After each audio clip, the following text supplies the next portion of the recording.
Vamos a compartir entonces la pantalla. Vamos a ver ahora rápidamente, digo rápidamente porque sobre Lean Construction hay que hablar mucho, ¿no? Y cada vez es mucho más porque si nosotros analizamos desde las primeras veces que apareció este término y estos conocimientos y estas formas, estas conductas en la construcción a la fecha, ha habido algunas variaciones de conformidad a los retos que tiene el mundo actualmente en la construcción, ¿no? Y nos enfrentamos a dos mundos realmente, ¿no? El mundo de la obra privada, donde esto se está utilizando de una forma bastante glamorosa, y el mundo de la obra pública, donde todavía no arrancamos realmente, ¿no? Yo diría que después de algunos años observando la forma como se puede hacer la construcción desde un punto de vista mucho más competitivo, tenemos una gran oportunidad haciendo obra pública para que la unidad monetaria represente más cantidad de metrado y así se puede aprovechar los dineros públicos. Sin embargo, tenemos normativas, tenemos normas, tenemos reglamentos, tenemos leyes que no nos permiten por el momento hacerlo de una forma mucho más fluida, mucho más rápida, mucho más efectiva, ¿no? Sin embargo, esto forma parte de un tema cultural. Lean Construction, yo vi un webinar bastante famoso que lo están pasando en Vimeo ahora. Si tú tienes una cuenta de Vimeo, ahí lo puedes ver, ¿no? Es algo así como Lean Construction vino para quedarse y quedarse bien, ¿no? Eso sucedió el año pasado en Sydney. Y me acuerdo mucho algunas palabras de una ingeniera que dijo, realmente esto nos ha cambiado la vida, nos ha hecho más ricos. Y me puse a pensar qué hubiera pasado si es que en lugar de cambiar las normas en Sydney, en Australia, hubieran cambiado acá en el país, ¿no? Y estaba hablando de obra pública, se trataba de obras públicas, no se trata de obras privadas, porque si hablamos de este tema para obras privadas, estamos ya hasta acá de ver cómo la rentabilidad se incrementa cada vez, ¿no? Y esto ya no es cuestión de ir probando cómo es, sino funciona bien. Yo me estoy refiriendo de qué forma nosotros podemos generar mayor valor para los más desposeídos, de qué manera nosotros podemos incrementar conocimiento, aun cuando pese a las normas que tenemos, y generar mayor valor en las obras públicas. Eso, digamos, anima tanto a Dani como a mí para poder propagar la filosofía de Lean Construction desde Creta Consulting y desde el rincón de mi organización. Bien, empecemos. Esta es una foto que ha sido reproducida. Realmente nosotros somos un poco conocidos por fuera, en el exterior, por Machu Picchu. Y esta es una foto de Machu Picchu.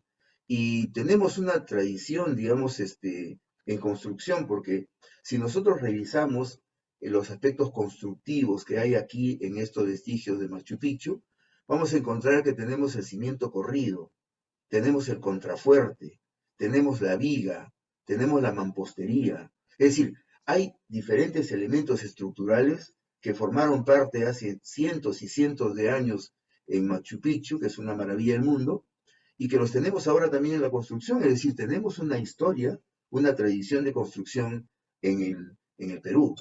Y estos son tres grabados importantes que hay que pasarlos muy rápido. Tenemos en la parte superior derecha a Caral. Me llamó la atención porque eso fue un estudio de investigación sobre aspectos relacionados a la conservación del mundo, ¿no? Y decían que en todas las civilizaciones, estos eran antropólogos los que presentaban este estudio de investigación, y decían que ellos habían analizado muchas civilizaciones, y en todas las civilizaciones habían encontrado botaderos. Sin embargo, que en Caral no habían encontrado botaderos y todos los vestigios que tenían las armas, los elementos para poder hacer labranza, etcétera, que ya no servían, no los desechaban, sino los reutilizaban. Y la reutilización era parte cognitiva de la sociedad en Caral, una de las civilizaciones más antiguas del mundo. Entonces yo me preguntaba, ¿Cómo estas personas han conocido el concepto de desperdicio, el concepto de reutilización? ¿Han estado pensando en conservar el planeta? Es decir, además de eso, que no tienen botaderos, todo tiene una secuencia, que es una secuencia lógica en su arquitectura, que deviene con una estandarización que es propia de la civilización. Y la estandarización es algo que nosotros estamos utilizando para poder mejorar la productividad y la competitividad en la industria.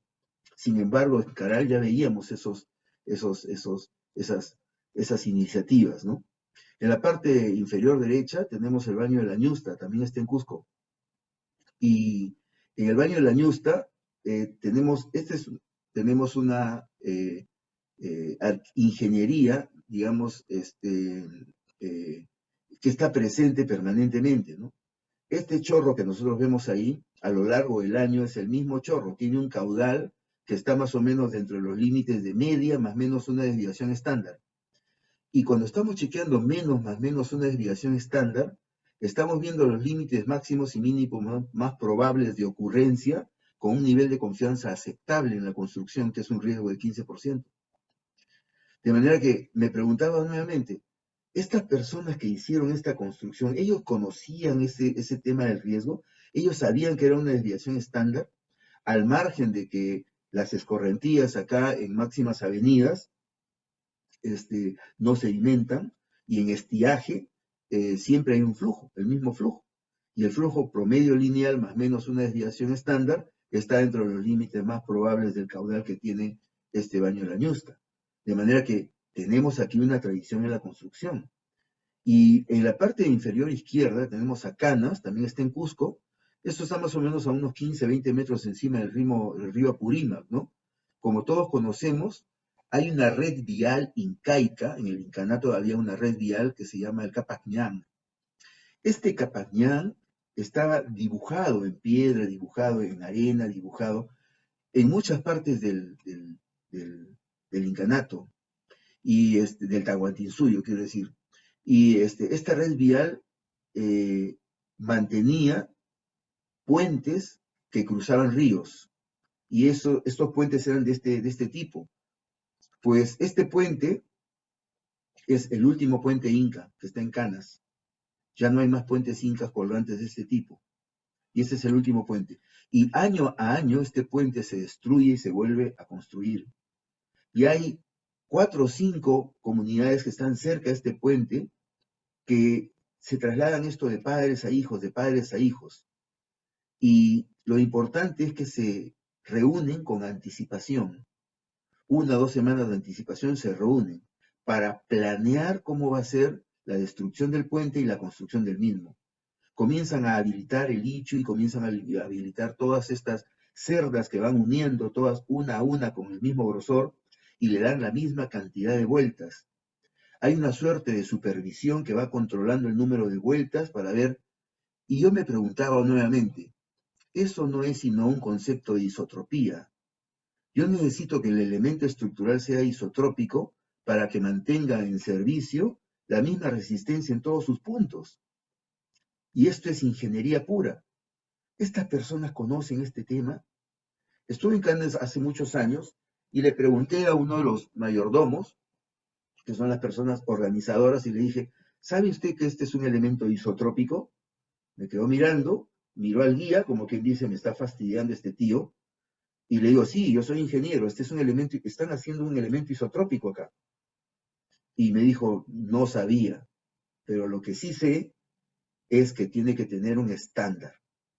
El concepto de estándar es un concepto moderno, es un concepto moderno. Yo le pregunté si que tenían un protocolo que se venía sucediendo en sucesión de padres a hijos, ¿desde qué época? Me dijo, no, solo sabemos que esto es así. Y el hecho importante es que planean con mucho tiempo de anticipación.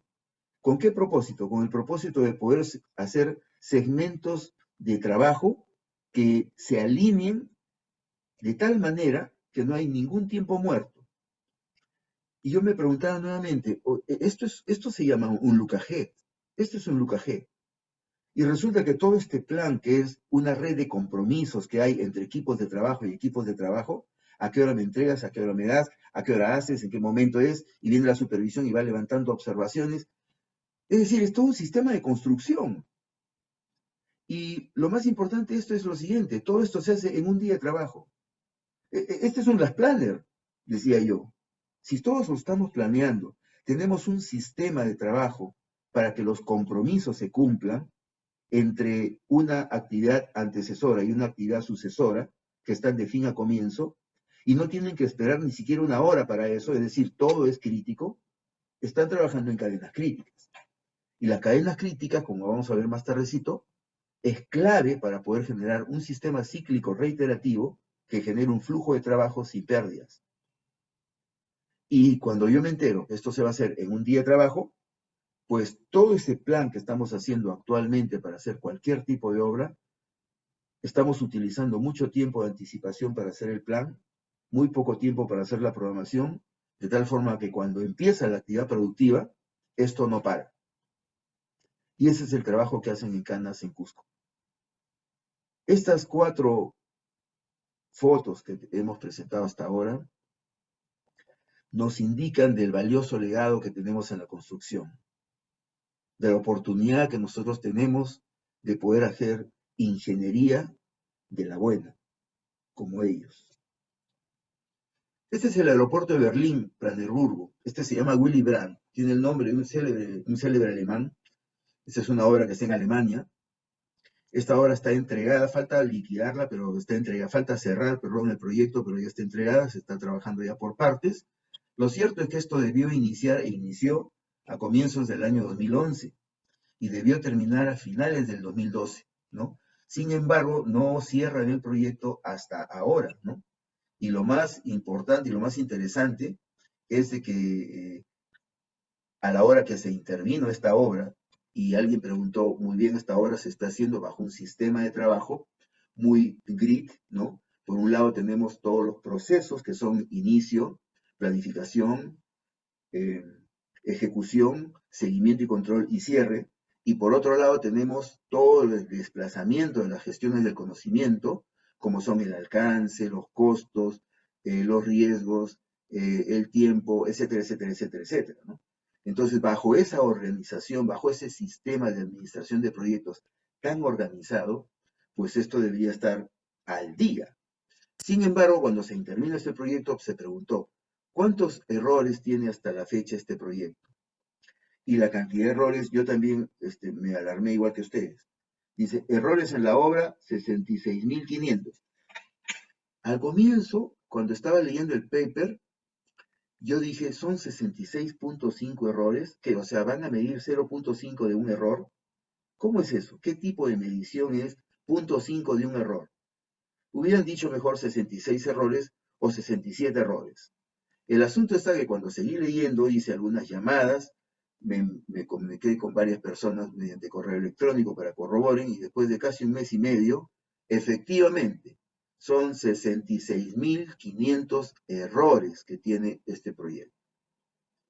Y ahí me dije mi célebre frase, esta es una cosa de locos. ¿Cómo puede tener un proyecto tantos errores? Aun cuando sea un aeropuerto. Lo están haciendo los alemanes. Se supone que si lo están haciendo los alemanes, yo tengo la idea que lo están haciendo bien. Pues no es así. Esta es la Filarmónica del Elba, que está en Hamburgo, ¿no? Esta Filarmónica del Elba, si bien es cierto, ha habido una modificación en su arquitectura, la nueva administración le incorporó, digamos, mayor esnovismo al proyecto, es decir, mayor lujo, ¿no? Pero una cosa es que yo incorpore a un proyecto, vamos a suponer, no sé, pues de repente un 20% más, digamos ¿qué te parece 50% más? El doble, ya el doble, que cuesta el doble, y le incorporo pues el lujo que yo quiero, ¿no? Pero no casi 10 veces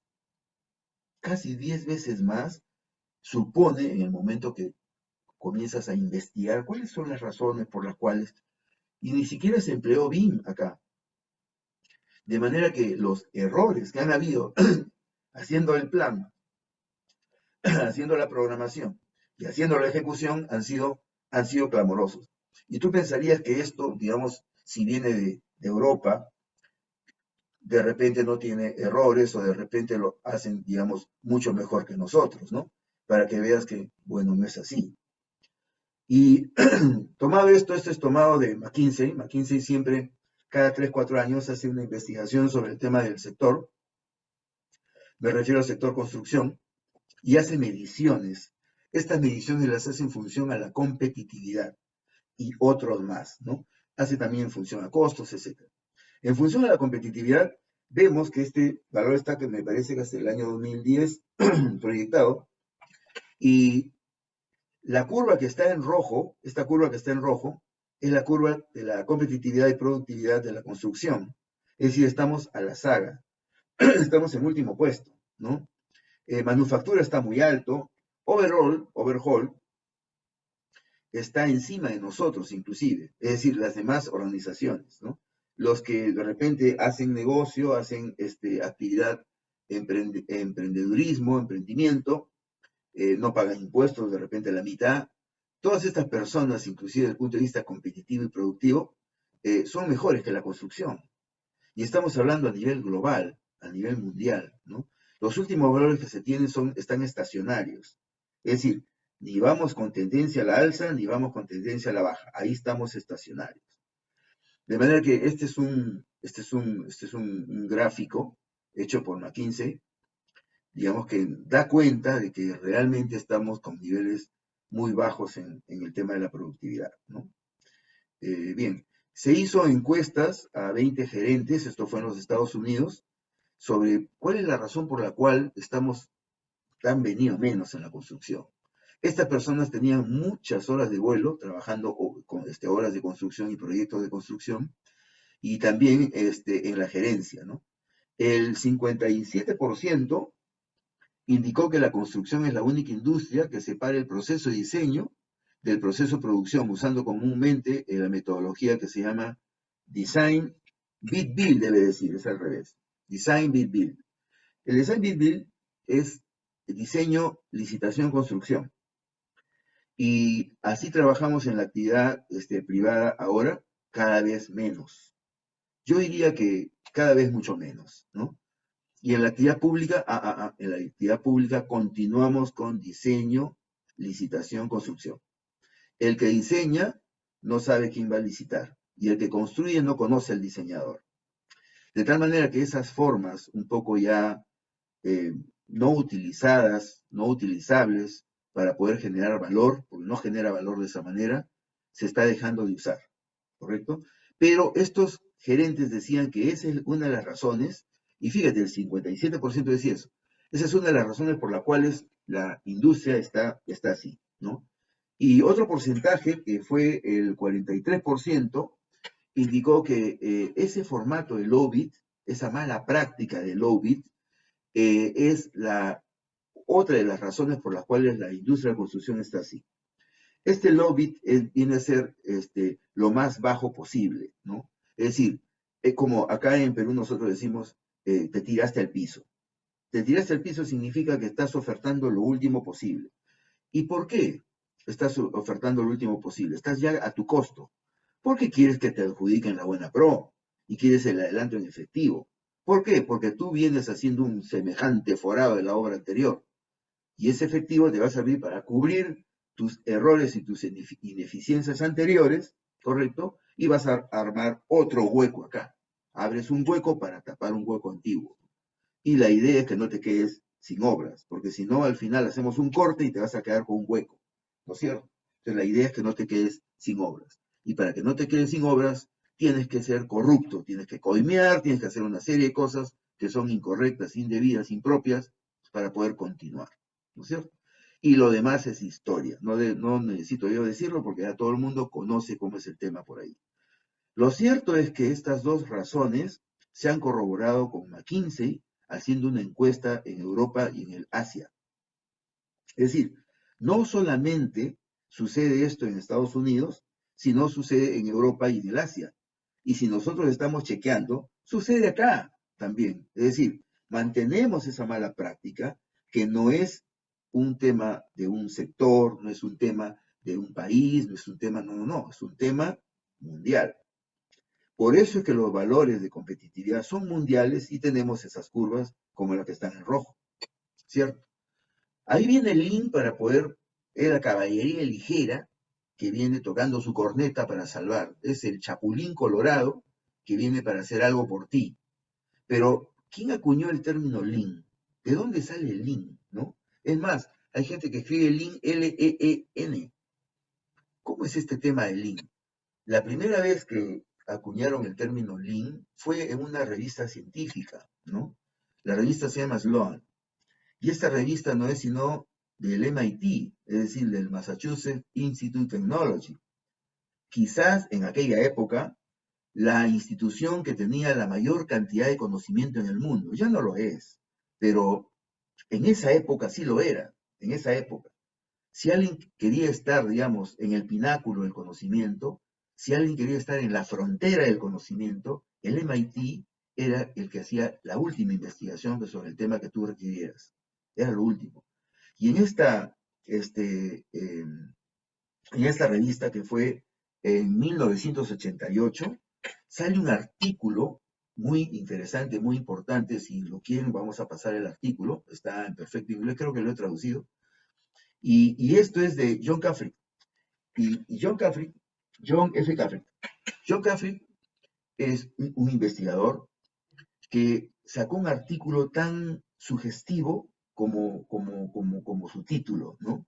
Y se llamaba Triumph of the Link Production System, el triunfo del sistema de producción Lean.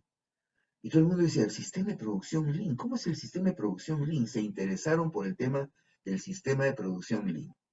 John Caffrey de repente no es tan categórico en la explicación de qué es Lean en este artículo, porque es un investigador, porque es un académico, porque es un investigador nato y utiliza el lenguaje formal desde el punto de vista de la idoneidad. Sin embargo, a partir de ahí, todo el mundo comenzó a hablar de Lean. Y James Gomar, con Jones y otro autor más, y Daniel Ross no hay que perder el rastro porque tiene unos artículos importantes también, sobre todo en journals, sacan un libro que se llama La máquina que cambió el mundo. Y en La máquina que cambió el mundo cuentan la historia de los Toyota. La familia Toyota era una familia pudiente, era una familia orientada, digamos, a los negocios en Japón, y después de la Segunda Gran Guerra, ya nosotros conocemos qué pasó en la Segunda Gran Guerra, por qué se rindió el Japón, ¿no? Por dos cobardes bombas que lanzó los Estados Unidos, hicieron posible que se termine la guerra para Japón ya mismo, ¿no? Pues los Toyota, no, son Toyota. Después cambiaron cuando salió sus productos y cuando hicieron manufactura en automotriz, Toyota, porque Toyota no pueden pronunciar los gringos Toyota, y a la hora que pronuncian sale como una lisura, entonces Toyota sí pueden pronunciar, ¿no es cierto? Entonces se cambiaron estos a Toyota, en el momento que rompieron el mercado americano. Pero nos quedamos justamente cuando Walmart y Jones explican sobre este fenómeno del sistema de producción Toyota, ¿no? Porque es un sistema de producción.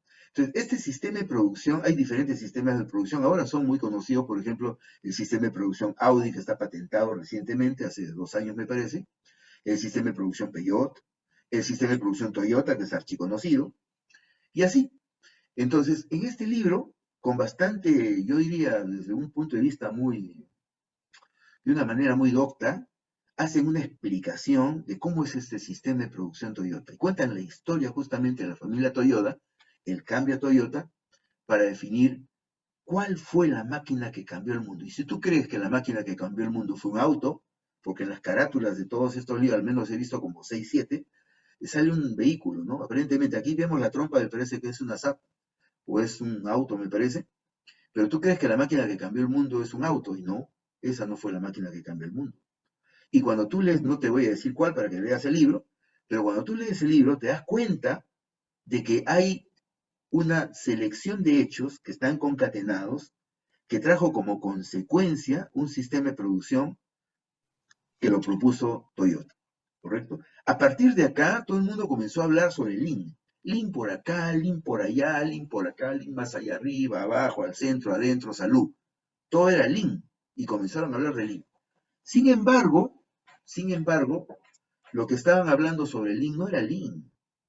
Tomaron el concepto de Lean y aplicaban otra cosa. Y la gente salía en la tele, escribía sobre Lean y no era Lean. Y Niklas Modi, un investigador nato sobre el tema del Lean, eh, comenzó a corregirles a todos la plana.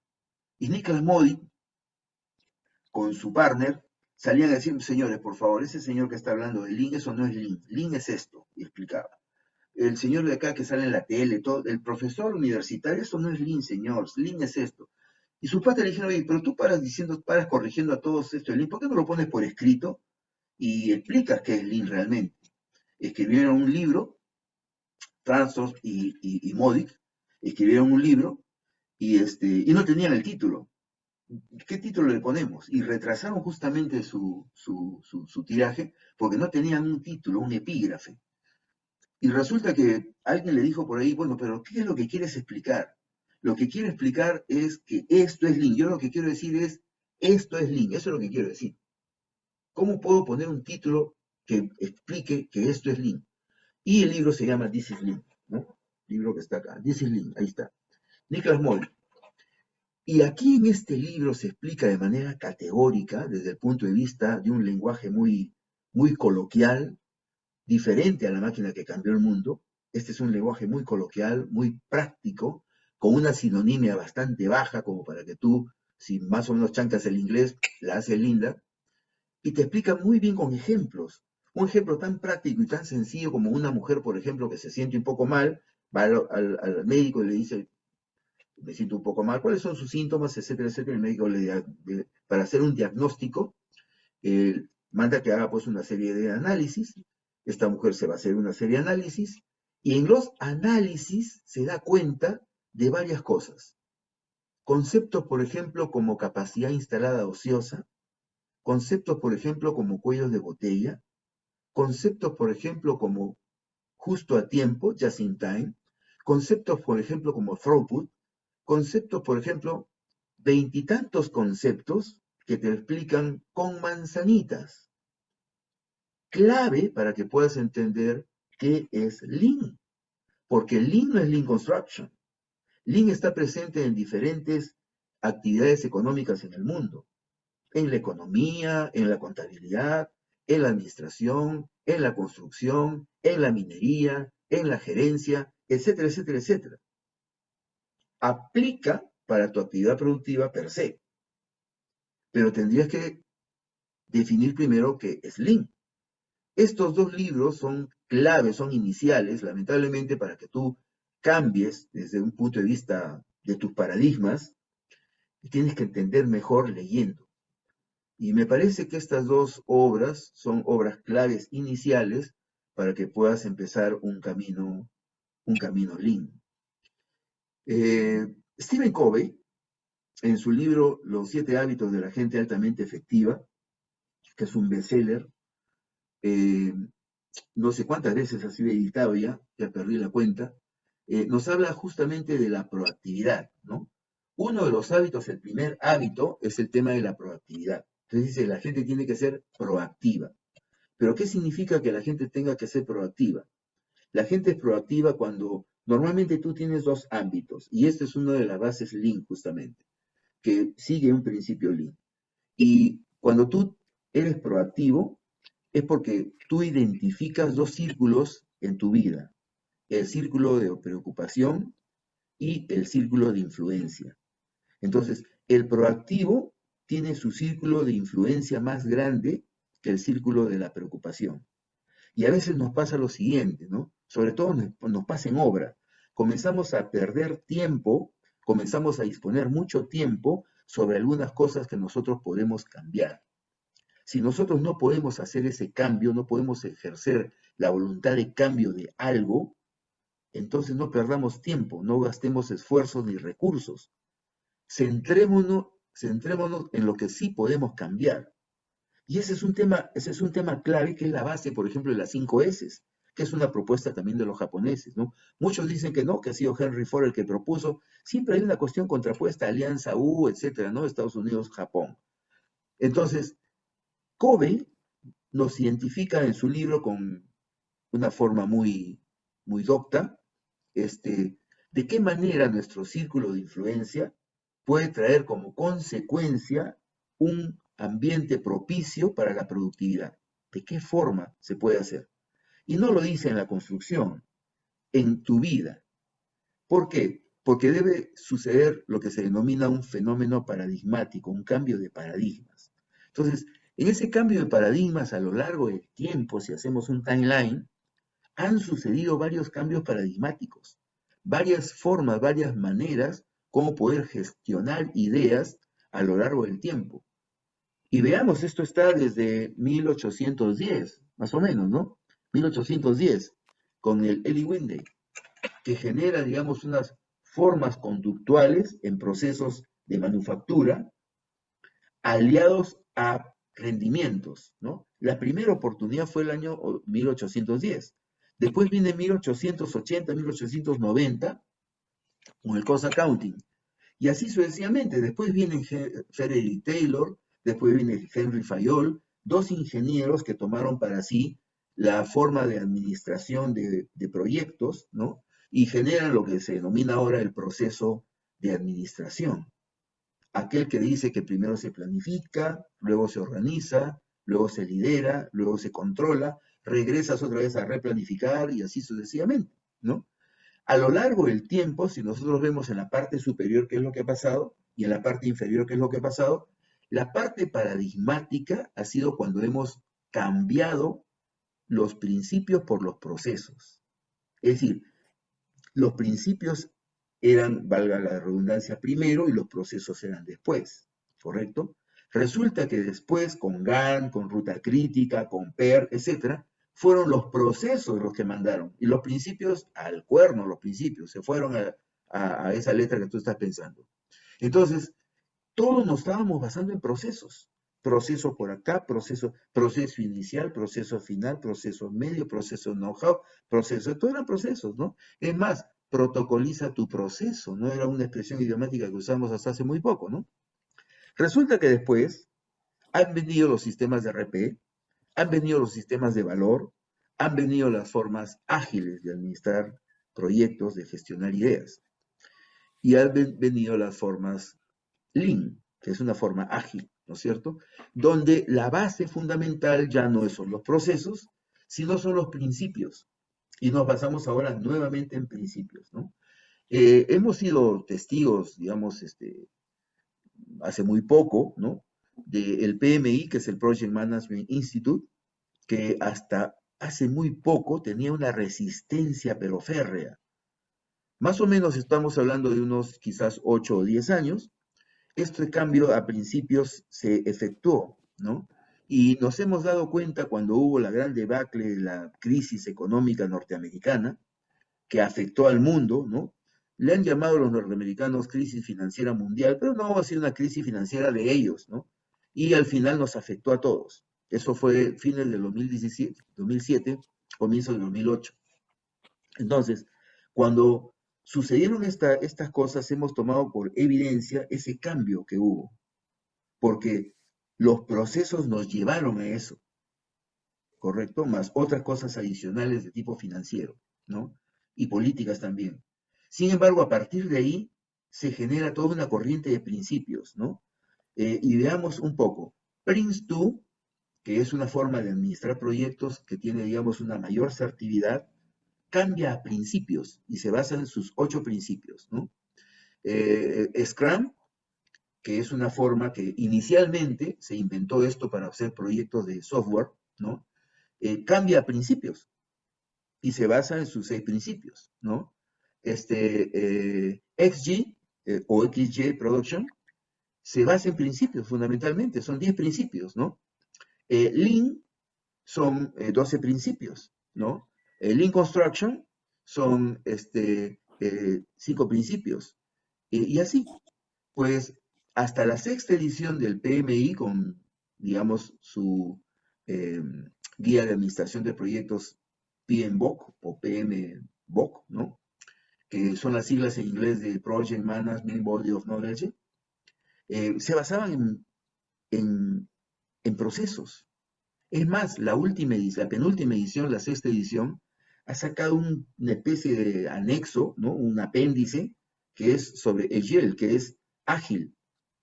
Y si nosotros leemos todo eso, es un control C, control V de Scrum. No le han quitado, pero ni siquiera la falta de ortografía de la página 52. Ni siquiera eso. Lo sacaron de una forma, pero muy rápida, ¿no es cierto? Muy rápida. Y ya para este año hemos visto la séptima edición, que ya cambió. Ha cambiado a principios nuevamente. Y tiene 12 principios, 8 dominios, 135 artefactos, etcétera, etcétera, etcétera, como trabajan ahora las tecnologías ágiles para administrar proyectos, ¿no? Y Lean, una de ellas porque es puro, no se ha fusionado con nada. Lean, desde que empezó, sigue siendo Lean hasta ahora, ¿no? Entonces, si nosotros vemos la historia de la gestión de la producción y de proyectos a nivel del mundo, antes se basaban en principios, nos pasamos a procesos y hemos regresado nuevamente a principios. Sin embargo, Lean se ha mantenido con sus principios, ¿no? Esto es Lean Management, es decir, Lean orientado a la gerencia, ¿no? Y cuando Lean se orienta a la gerencia, estos son valores de Estados Unidos. Esta es una presentación del Lean Construction Institute Perú, ha sido traducida al español. Tiene, digamos, muy buenos auspicios, ¿no? Por ejemplo, en los costos de producción, una reducción del 40%. Aparentemente es exagerado, ¿no? Pero lo cierto es que la aplicación correcta de Lean en la gerencia mantiene, digamos, estos valores, ¿no? En tiempos de entrega, en inventarios, en costos de mala calidad, cuánto en porcentaje reducimos, ¿no? Esto es Lean Accounting o Lean en la contabilidad. El sistema financiero nacional trabaja con Lean Accounting. Muchas cajas trabajan con Lean Accounting y algunas cooperativas, no se dicen nombres, pero trabajan con Lean Accounting. Es decir, están en lo posible optimizando el valor correspondiente a todos los activos de capital que están circulando a lo largo de diferentes tipos homogéneos o perdón, heterogéneos de negocios que hay en la actividad económica. Y eso se hace mediante la contabilidad utilizando Lean. Esto es Lean Manufacturing, por ejemplo. Lean Manufacturing, que está orientado a todo lo que es manufactura. Ahí tenemos alrededor del Lean Manufacturing muchos, digamos, herramientas Lean que también se usan en construcción, ¿no? Por ejemplo, 5S lo utilizamos en construcción, ¿no? Kaizen lo utilizamos en construcción. Just in Time también, Kanban también, Jidoka también, Pokayoke también, ¿no? El Value Stream Mapping, BSM, Value Stream Mapping lo usamos también en construcción. Andon también. Y así, casi la mayoría de estas herramientas Lean se utilizan también en la construcción, ¿no? Y tenemos el pensamiento Lean con estos principios, ¿no? Estos son 5 principios. Yo digo siempre esto es como si fuera un plano en planta, un plano en planta. Y cada uno de estos círculos son columnas circulares que las vemos en planta y que van hacia arriba, obviamente, ¿no? Cada columna es un principio de Lean, cada columna, ¿no? Sin embargo, al fondo estamos viendo la platea de cimentación, que es el respeto por las personas. Es decir, ni siquiera lo estamos tomando en cuenta como un principio de respeto por las personas, sino es la platea de cimentación de los 5 principios que sostiene al Lean Construction. Anthony, ¿podrías apagar tu audio, por favor? Anthony, hay que apagar el audio. Muchas gracias. Entonces, este pensamiento Lean se basa justamente también en principios y se orienta justamente para poder determinar una mejor forma de poder generar procesos de producción a lo largo de la vida de un proyecto, ¿no? Bien, ¿qué más tenemos? Lean Construction, lo que está haciendo en la práctica lo que hace Lean Construction es 3 cosas fundamentalmente está orientado, ¿no? Está orientado a la eliminación de los desperdicios mediante un concepto que se llama muda, ¿no? A la eliminación de la variación, ¿no? Porque no se está hablando de variabilidad, sino de variación. Variabilidad es otro tema. que se llama Mura, ¿no? Y también a evitar la sobrecarga, que eso es Muri, a evitar la sobrecarga, ¿no? Entonces tenemos eliminación de desperdicios, eliminación de la variación y evitar la sobrecarga, fundamentalmente. Eso es lo que es, digamos, Lean, ¿no? Bien. ¿Qué tipo de trabajo es el que hace Lean? El trabajo se llama cliente-proveedor. Es decir, yo tengo la actividad operativa, tengo por un lado clientes y por otro lado proveedores. Tengo una política con clientes, tengo una política con proveedores. Y hago retroalimentación o feedback tanto a mi cliente como a mi proveedor. Eso nos ha llamado ahora que ya no estoy mirando solamente a mi cliente, no estoy entregando el trabajo a mi cliente solamente, ¿correcto? Es decir, no hago un trabajo que se llama push, que es empujar. Empujo todo para que mi cliente esté satisfecho. Ahora hago al contrario. Hago un sistema que se llama pull. Doy la vuelta a mi proveedor y me aseguro la entrega de manera oportuna. En ese aseguramiento, que es la línea de producción, pero por demanda, no por oferta, sino por demanda, es el cambio que hay utilizando Lean y sobre todo Lean Construction. Ese paradigma, por ejemplo, de poder hacer una programación de hoy hacia mañana, ha cambiado. Y ahora hacemos una programación del futuro hacia el presente. Nos ponemos al final cuando ya entregamos la obra y programamos un día anterior, un día anterior, un día anterior, hasta que llegamos al día inicial de entrega de terreno. ¿Cierto? Esa forma de conducta, por ejemplo, para hacer la programación, esa es la que ha cambiado categóricamente. Y fundamentalmente, ¿por qué? Porque al cliente, bueno, entregas producto y al proveedor exiges, ¿no? Esto, por ejemplo, es un ejemplo concatenado de cómo puedo hacer, digamos, para poder regresar a ver a mi proveedor y poder asegurarme un frente de trabajo, ¿no? Si esto nosotros lo hacemos mediante un sistema de producción, tenemos que documentarlo. Y la forma de documentar las entregas, es decir, los sistemas pool, son de esta manera. Este es un ejemplo nada más. Son de esta manera, ¿no? Ahora, esta manera, mediante una forma que es una herramienta Lean que se llama la gestión visual, se pone para que todos estemos observando cuál es la concatenación de todas las actividades que generan el proceso de producción. Eso tiene que ser público. Lo que actualmente estamos haciendo es que tenemos procedimientos, diferentes tipos de procedimientos en una obra, y cada uno hace su procedimiento conforme su estilo, ¿correcto? Conforme lo cree conveniente, hace su procedimiento. Sin embargo, nosotros tenemos que protocolizar ese procedimiento. ¿Con qué propósito?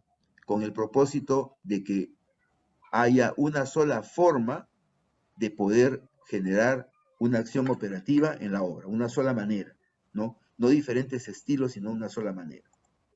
Eso es. Hay que formar, dice Lean, hábitos, herramientas, procesos, visión y teoría, ¿no? Para eso ha hecho un mapeo de todo lo que necesitas saber e implementar en una obra con el propósito que tengas un camino Lean, ¿no?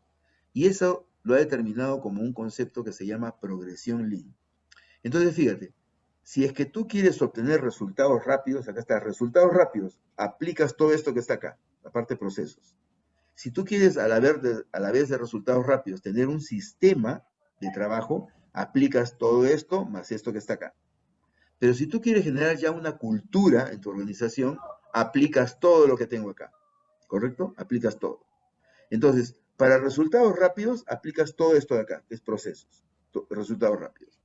Y fíjate, para que tú obtengas resultados rápidos, ¿cuál es lo primero que tienes que aplicar? Bueno, lo que está a la izquierda es lo primero. Eso es lo primero que tengo que aplicar para resultados rápidos.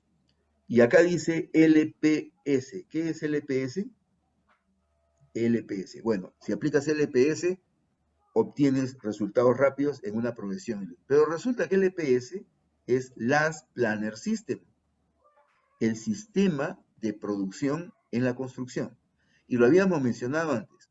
Hay sistemas de producción, el sistema de producción Toyota, el sistema de producción Peugeot, el sistema de producción Audi, el sistema de producción El Último Planificador. No teníamos un sistema de producción en la construcción, pues ya lo tenemos. Y se llama El Último Planificador. Ese es el sistema Last Planner. Y si tú lo quieres decir en inglés, es Last Planner System. Pero Last Planner realmente es la marca registrada. System es porque es sistema, sino que está en inglés, ¿cierto? Bien, entonces, Para poder aplicar las Planner System, tú tienes que determinar, digamos, si es que vas a evitar restricciones. Y tienes que asegurar que los flujos que tengan todo el proceso de producción no tengan contratiempos. ¿Qué flujos? 7 flujos que tú tienes que determinar o tienes que ir haciéndole seguimiento que no haya contratiempos. Y esos 7 flujos tienen el acrónico de siempre. ¿Por qué? Porque la S es de seguridad, información, espacio, materiales, personas, requisitos y equipos. Ahí está siempre. Entonces, ¿qué es lo que tienes que revisar en una obra siempre? Siempre. ¿A qué te refieres con siempre? A seguridad, información, espacio, materiales, etcétera, etcétera, etcétera. Estos 7 flujos hay que conservar cierto eh, seguimiento con el propósito de que no puedan haber restricciones, impedimentos, obstáculos que yo pueda tener que franquear, ¿correcto? Que no hayan impedimentos. Entonces, todas las restricciones se pueden clasificar en 7 tipos de restricciones. Restricciones de seguridad, de información, de espacio, etc. 7 tipos de restricciones. Entonces, dicho esto, hay un audio por ahí, hay que apagarlo, por favor. Dicho esto, tenemos que decir entonces, ¿dónde están entonces las planners? Si este es el mundo Lean, ¿correcto? Si este fuera el mundo Lean, en el mundo Lean, ¿qué hay? Lean Accounting, Lean Manufacturing, Lean Management, todos los Lean están acá. Lean Construction. Si este es el mundo Lean, acá aparecerá entonces Lean Construction, que es una parte del mundo Lean. Y dentro de Lean Construction tenemos un sistema de producción en la construcción que se llama Last Planner, que es esta parte, ¿correcto? Entonces, el Last Planner pertenece a Lean Construction y Lean Construction pertenece al mundo Lean. Para poder entender bien el tema del Last Planner, primero tenemos que decir que hay un primer momento de planificación y un segundo momento de programación. Primero se planifica, luego se programa. ¿Qué es lo que hemos estado haciendo normalmente cuando usábamos ruta crítica? Programábamos la obra de frente, y peor, la programamos en MS Project. Es una cosa interesante, pero yo no puedo decir mucho porque tengo rabo de paja. Yo también he utilizado MS Project, yo también he programado directamente, etcétera, etcétera, etcétera, ¿no? Pero juro por mi madrecita que nunca más lo voy a hacer. La Planner tiene un sistema organizado de poder utilizar la data, de poder utilizar la información y de poder utilizar los datos. Un sistema organizado. Y lo tiene clasificado como primero planifico, y para planificar hay varias acciones que tienes que hacer, y después programo, y para programar hay varias acciones que tienes que hacer, en una secuencia lógica, ¿correcto? Entonces, ¿qué es lo que nos dice el LSI, que es el Lean Construction de Estados Unidos? ¿Qué nos dice para poder implementar el Last Planner? Y nos dice, lo primero que tienes que hacer es capacitación y formación. Es decir, si yo quiero implementar directamente una hoja de cálculo para poder hacer este trabajo, esto va a ser reversible. Vas a regresar nuevamente a tus malas prácticas. Lo primero que tienes que hacer entonces es formación y capacitación. Después de eso son iniciativas Lean. Es decir, los que se han capacitado y los que se han formado generan algunas iniciativas de acción operativa con el propósito de que se pueda entender qué es la filosofía Lean Construction y de qué manera este sistema de producción nos puede ayudar para poder generar mayor certidumbre en el trabajo. Después, un plan maestro, que es la parte de la planificación, una sesión pool, hacer un plan look ahead, un plan semanal, un plan diario si fuera propicio, y después hacer todo un sistema de análisis y mejora continua, ¿no? Esa es más o menos la secuencia para poder implementar. Entonces, yendo de menos a más, hay un plan maestro, un plan intermedio y un plan semanal. Así de sencillo para que se entienda de manera estructurada, ¿no? Responde a algunas preguntas, las Planner System, ¿no? Lo que se debería hacer, lo que se puede hacer, lo que se hará y lo que se hizo, ¿no? Como un sistema de aprendizaje. Lo cierto es que cuando aplicamos esto, lo aplicamos con anticipación. ¿Se acuerdan ustedes que le estaba mencionando que hay una red vial que se llama Capacñán, ¿no? Y este último puente Inca que estamos viendo en Canas, que está más o menos a 15, 20 metros del río Apurímac, se reunían con anticipación para hacer la planeación y la programación de este puente. Igual nosotros hacemos ahora, fíjate, esta línea discontinua vertical es el inicio de los trabajos. La primera palanada al suelo está aquí, ¿correcto? Entrega de terreno, todo, muy bien. Pero nos reunimos antes, con tiempo de anticipación, y hacemos el plan y hacemos la programación. Y no solamente eso, sino construimos la obra varias veces desde el punto de vista digital con BIM. Y nos damos con la pared varias veces, es decir, nos equivocamos, encontramos interferencias, etcétera, etcétera, etcétera. Hacemos efectos de simulación antes de empezar la obra, ¿correcto? Y después que empieza la obra, la empezamos con mayor certidumbre, es decir, con mayor nivel de confianza en el cumplimiento del plan. Eso es lo que propone, digamos, el LSI respecto a cómo se puede implementar Lean Construction desde el punto de vista de una forma muy, muy efectiva, ¿no? Estos conceptos los he sacado de un libro, del libro de Iván Rubio, que lo hizo con Juan Felipe Pons, referente a qué es las Planner System, ¿no? Las Planner System no compite con otras formas de administración o de gestión de proyectos, ¿no? Las Planner System lo que hace es coadyuva, apoya, digamos, a estas formas para poder garantizar la asertividad, es decir, para que sean flujos más predecibles, ¿no? Eso es lo que hace las Planner System.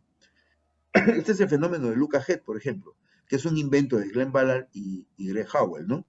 Fíjate, si yo quisiera hacer, por ejemplo, el Luca Head 1, ¿no? Programo todo como si toda mi obra fueran, digamos, 4 semanas, ¿no? Semana 1, 2, 3 y 4. Y verifico que no haya ningún impedimento estas 4 semanas para poder ejecutar la obra. Obviamente lo voy a ejecutar la primera semana, en el primer Luca Head. En el segundo Luca Head, verifico las semanas 2, 3, 4 y 5, se acopla una. Y obviamente voy a ejecutar la semana 2. En el Lucas G3 verifico que no haya ningún impedimento en las semanas 3, 4, 5 y 6. Y así sucesivamente. Chequea lo siguiente. Cuando estoy en el Lucas G4, ¿qué semana voy a hacer? Voy a hacer la semana 4. Cuando haga la semana 4, esa semana 4, que yo tengo que ver que no tenga ningún impedimento, ninguna restricción, 3 semanas antes ya he verificado que no los tenga. Chequea. Cuando ejecuto una obra, voy a ejecutar esta semana, la semana que sea, semana 40, muy bien. Si mi Luca G tiene un tracto de 4 semanas, esa semana 40 que yo voy a entrar a trabajar y hacer obra, la he revisado ¿cuántas veces antes? 3 veces antes la he revisado. Y si mi Luca G tiene un tracto de 5 semanas, 4 semanas antes la he revisado. Es decir, la semana 1 revisé la semana 4. La semana 2 revisé la semana 4. En el Lucas G3 revisé la semana 4 también, pero por tercera vez.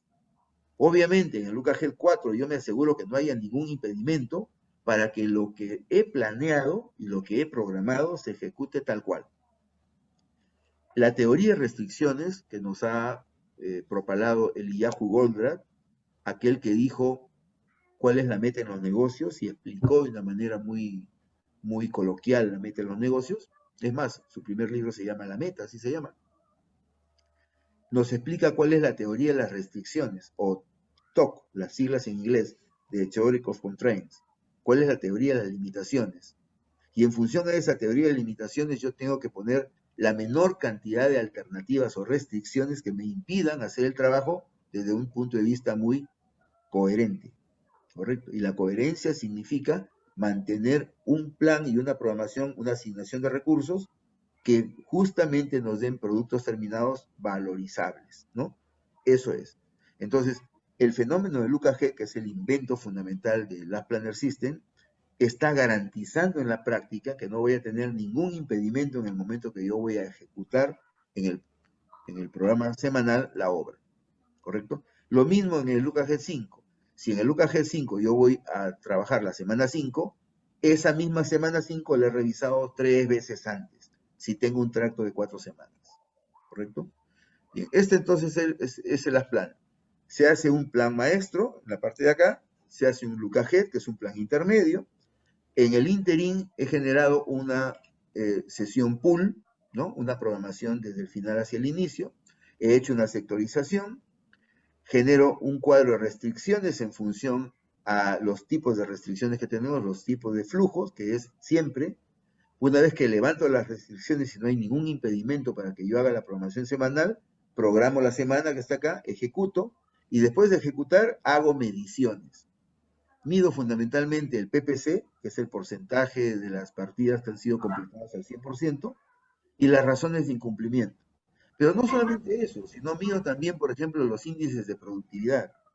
Mido, por ejemplo, la desviación estándar. Mido los límites mínimos y máximos más probables que pueden tener los valores que están proyectados o diagnosticados a la próxima semana. Entonces, hago diferentes mediciones estadísticas de tal manera que estos resultados puedan comprometer decisiones que puedan generar valor en un pequeño futuro como la otra o la otra semana, ¿correcto? Una vez que termino esto, regreso otra vez al plan maestro, cojo otro grupo de semanas y hago nuevamente otro look ahead y así sucesivamente. Esa es más o menos la tendencia. Si esto es todo el plan que tengo en la obra, esta parte roja, digamos, será la parte de la programación maestra, ¿no? Esta parte que está en amarillo debe ser el look ahead. Y esta parte que está en verde debe ser la programación semana. Es decir, cada vez que nos acercamos al momento mismo de ejecutar la obra, somos más inquisitivos y somos mucho más exhaustivos en el análisis para poder determinar impedimentos, para poder eliminarlos. Y si hacemos un diagrama de flujo, por ejemplo, la primera parte, que es la parte de la pull session, es el compromiso general, la segunda parte, que es la administración del flujo, y la tercera parte, que es ya la parte operativa, viene a ser el cumplimiento de las promesas, ¿no? Y fundamentalmente, como yo decía, ¿no? Al comienzo, esta es una red de promesas que tienen que estar comprometidas desde el punto de vista de la gestión visual. Eso es en la práctica Lean Construction. Y eso supone que debo de generar un ritmo en el trabajo. Debo generar un ritmo del trabajo. Es decir, todas las actividades están en una función lineal. Y cuando tengo una función lineal, en una recta tengo una pendiente, ¿no es cierto? Pues todas las actividades tienen que estar alineadas y todas son, como son funciones lineales, tienen que tener la misma pendiente. Si tienen la misma pendiente, todas son paralelas. Y si todas son paralelas, mantenemos un ritmo de trabajo. Pero si no lo hacemos de esa manera, tenemos 5 pasos para poder generar un ritmo de producción. El primero es la recolección de datos. Y lo mencionaba siempre, ¿no? El expediente técnico te sirve como referencia, nada más que como referencia. Estoy hablando de una obra pública, como una referencia. Tiene los principales valores que están en el expediente técnico. Pero lo que realmente se hace y se debe hacer es que tú hagas mediciones en obra de la producción, del consumo, de la dotación, etcétera. Hagas mediciones, mediciones tras mediciones tras mediciones. Esa es la razón por la cual ahora todos los ingenieros, ingenieras de una obra están aprendiendo estadística. Mínimo la estadística inferencial y mínimo la estadística descriptiva. Es mínimo, ¿cierto? Quien no entiende qué es una desviación estándar, pues no va a entender para qué le sirve la estadística en una obra. No lo va a entender muy bien, ¿no? Entonces, el primer punto justamente es esto, recolectar datos. Es lo primero que tienes que hacer. El segundo punto es determinar el ritmo de trabajo. Para eso la sectorización te va a definir una cantidad de recursos que te permiten hacer la misma cantidad de metrado todos los días en un solo día. Y eso es sectorizando el proyecto, ¿no? Después es la identificación de la secuencia de actividades, es decir, es un know-how. ¿Qué propones? Ah, muy bien, yo propongo, por ejemplo, en un solo día, hacer todo lo que es, de repente, encofrado y vaciado de verticales. Encofrado y vaciado de verticales en un solo día, esa es mi propuesta. Ahora, tengo que hacer las mediciones de la cantidad de recursos que necesito para que eso sea posible. Ese momento de poder hacer la identificación de la secuencia de actividades se concatena un poco con la elaboración de los trenes de trabajo. Tiene una secuencia lógica, ¿correcto? Termino en trenes de trabajo que me permiten hacer lo que se llaman cadenas críticas. ¿Por qué?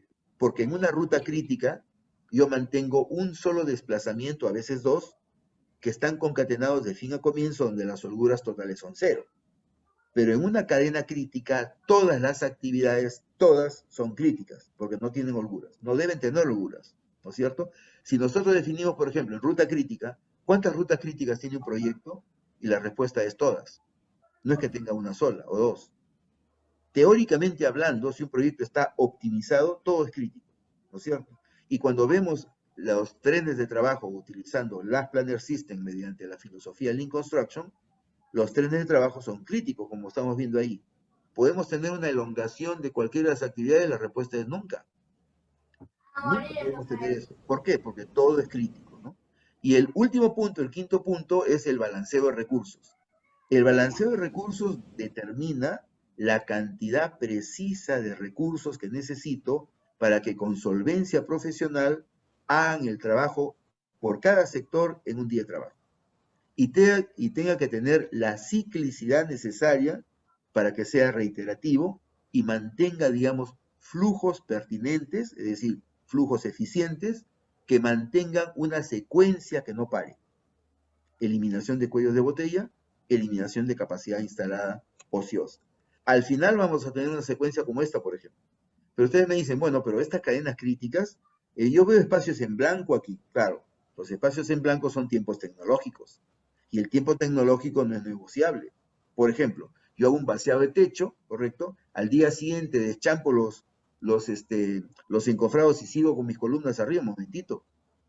Excepto que tenga tecnología de concreto, yo debo tener un tiempo de espera, un tiempo tecnológico para que pueda haber un fraguado. De repente saco todas las partes laterales y dejo algunas planchas y dejo puntales, ¿no es cierto? Pero tiene toda una iniciativa, tiene toda una conformación, tiene todo un procedimiento técnico. Yo no puedo decir ya desencofro mañana y continúo, no. Hay tiempos tecnológicos, ¿no es cierto? Entonces, estos espacios que están en blanco son tiempos tecnológicos que por la naturaleza de la actividad es necesario, imprescindible, mantener espacios en blanco, ¿correcto? Pero si nosotros revisamos de manera exhaustiva todo el tren, no tiene holgura para nada. De manera que todo es crítico. Y para eso el acompañamiento es importante. ¿Por qué es importante el acompañamiento? Porque si tú solamente conoces eso y tu equipo de trabajo no conoce, pues vas a hacer muy poco todavía. La importancia que tiene el equipo de trabajo es fundamental, es clave, es clave. Por eso es que cada persona que entra en un mundo Lean se convierte al final en un dador de conceptos Lean, porque tienes que capacitar a tu gente, tienes que capacitar a tu personal, tienes que hacerle inducción de calidad, inducción de producción, inducción desde la filosofía Lean Construction. Es como si estuvieras evangelizando a la gente. Por eso es que acuñé un término que se llama Leanvangelizando. Estamos Leanvangelizando permanentemente. ¿Y dónde estamos evangelizando? Siempre, en cualquier foro, en cualquier palestra estamos haciéndolo. ¿Por qué? Porque mientras más sepamos esto, más rápido creo yo que vamos a salir de pobres. El conocimiento, creemos juntamente con Dani Juárez, que crece más mientras más se lo comparte. Y en esa iniciativa estamos haciendo esta alianza estratégica entre Creta Consulting y 360 Lean con ese propósito. Muy bien, muchas gracias por su atención. Si tuvieran alguna pregunta, estoy acá todavía para poder hacer las respuestas. ¿Alguna pregunta por ahí? Bien, si tuvieran alguna pregunta, estamos aquí listos para poder contestarla, ¿no? Bien, parece que ha quedado todo bastante claro. Aprovechar aquí para agradecer a Dani sobre la invitación para este webinar, que tiene el propósito de poder congregarlos y explicarles qué es lo que queremos hacer, ¿no? Lo que queremos hacer es propagar la filosofía Lean Construction desde el punto de vista muy, muy operativo, ¿no? Porque a veces cuando uno explica una filosofía se queda, digamos, en algo teórico, ¿no?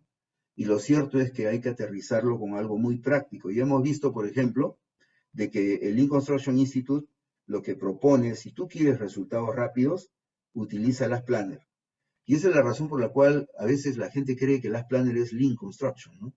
Y realmente no lo es, ¿no? Es parte, digamos, del Lean Construction, ¿no? Pero, y creen que aplicando una hoja de cálculo va a ser suficiente también, y tampoco lo es, ¿no?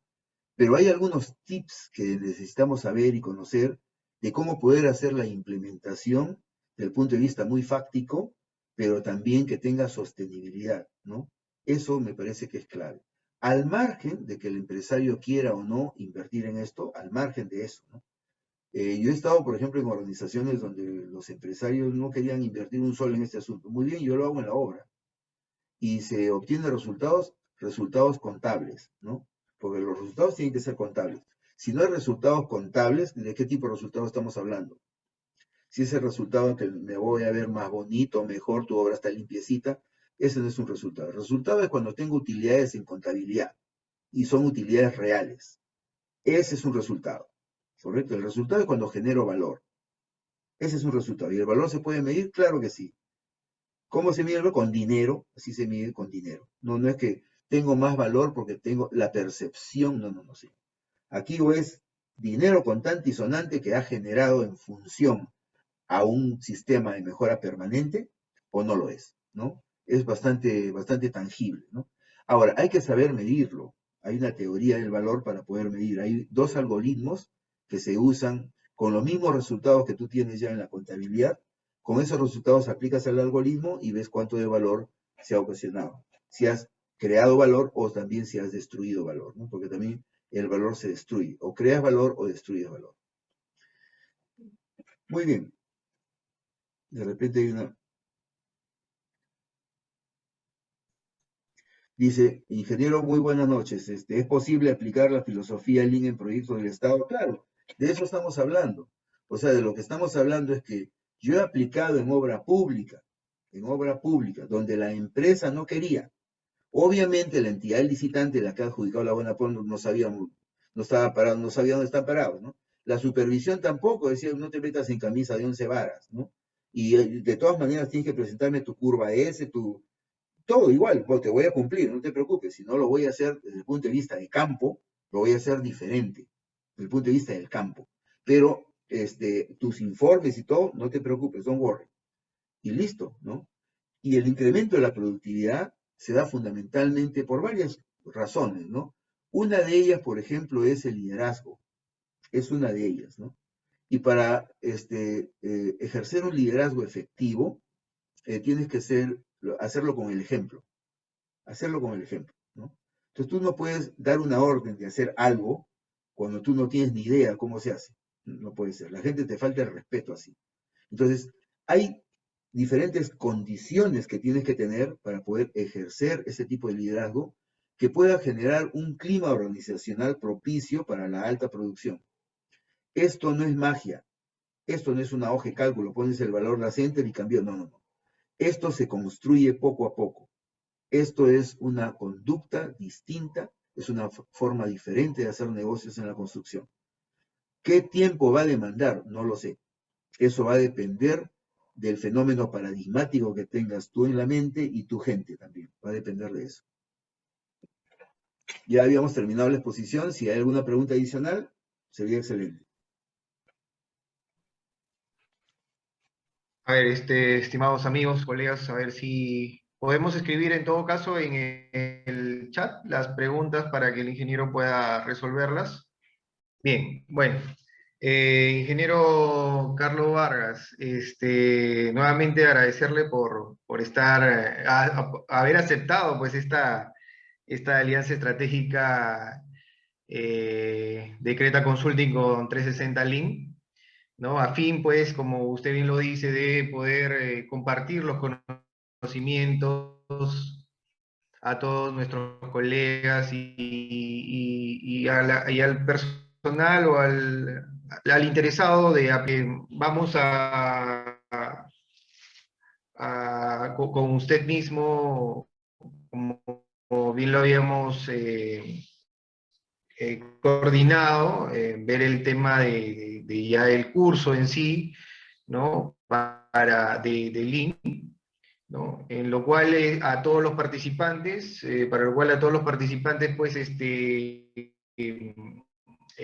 coordinamos a través del número telefónico y también lo podemos hacer a través del fanpage de Creta Consulting, sobre este curso que ya lo estamos iniciando pues para el siguiente mes, ¿no? La idea pues es romper, como dice el ingeniero, esos paradigmas pues que siempre que hemos usado dentro de repente de una obra, de algunas actividades que no son productivas. La idea es que nosotros aprendamos a identificar esas restricciones, esas actividades que al final pues no generan valor, ¿no? Esa es la idea de Lean, ¿no? Entonces, no queda más que agradecerle nuevamente, ingeniero. yo creo que ya no hay más consultas. No sé si tiene algunas palabras pues, de despedida y de invitación también al curso que ya está próximo. Quería acotar dos cosas, ¿no? Primero que el curso que estamos diseñando tiene ya una buena base y no solamente va a ser un curso teórico, sino un curso teórico práctico, ¿no? Lamentablemente, o a Dios gracias, cursos como estos de formación tienen que tener teoría porque es filosofía, es forma de conducta, ¿no? Entonces tienen que tener una tasa de participación teórica, ¿no? Pero la otra parte, el otro 60% o 70%, necesitamos de que los participantes estén con una laptop, porque si están solamente de su teléfono no se va a aprovechar el curso. Necesitamos que estén con una laptop, que tengan una velocidad de internet más o menos y que tengan un Excel que esté libre para poder trabajar, ¿no? Vamos a pasar archivos, van a trabajar en esas plantillas y también en unas hojas en blanco para que ustedes puedan hacer la aplicación, ¿no? Entonces, eso era. El curso viene una parte teórica y una parte práctica. Y en la parte práctica necesitamos que cada uno tenga su laptop porque va a tener que interactuar con hojas de cálculo.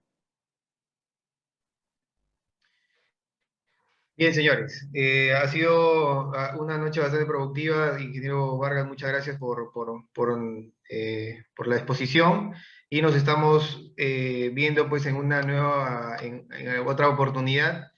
Vamos a estar publicando ya sobre lo que hemos conversado sobre el curso de Lean en nuestra página, en nuestro fanpage de Facebook. Bien, señores, entonces creo que ya doy por terminada la sesión y que pasen buenas noches. Muchas gracias Gracias a nuevamente, todos. Nos ingeniero vemos, Carlos. Dani. Muchas gracias a Que los Dios los bendiga. Gracias.